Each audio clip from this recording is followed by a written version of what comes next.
Haha,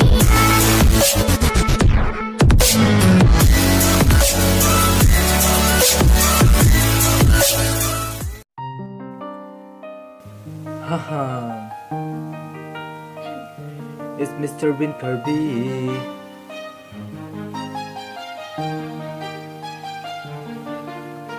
Samira Jamila ni manguna lang kakitong kinising tingi un-e. Dong hirus mali ng kangkidong si pamili kang hantin ng pasinang doberdi. Kanghan ng sangat sa mikini Kurdiya ng widang italong damde lubon. Rami dambong bang bumbo si kanina pangkido rami ka ng tingi un-elo.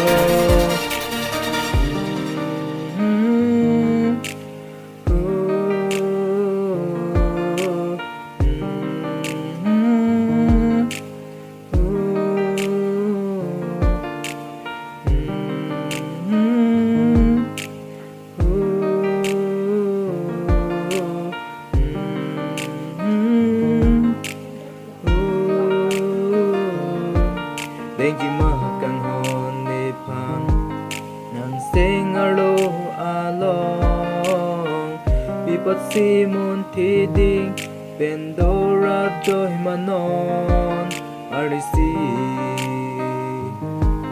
Manong jima ng sangman Kamon tisi kaiki Ni sing being ang long Arjuta Nega sehri asin Bang bita ni kaya lo Nang kang honten Singwe na Patutin long tanang Ikay din tiyapan Sineke mangdang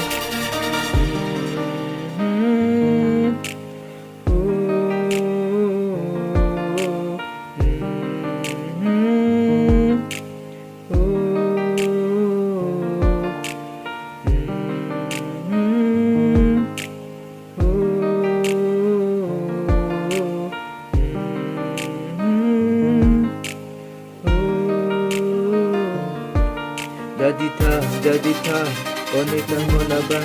Tanpa ng kidungdo, naradi na may pangking ng sing arloni. Lagita ng doibon, tanang sing, bibili pang kilam, kinangpan. Nagbibinis ang hang sing, arlopa, long alam tikar, inangpan. Negaling kiyapan, pure bigote, dun diyapan ng tingin. Winipan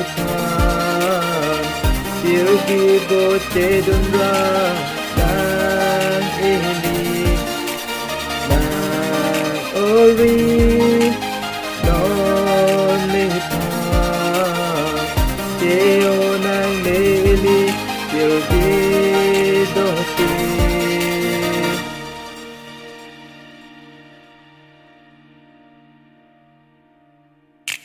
Memang mun aning sopi Bang tanang nikay alok Senang cipinang hancur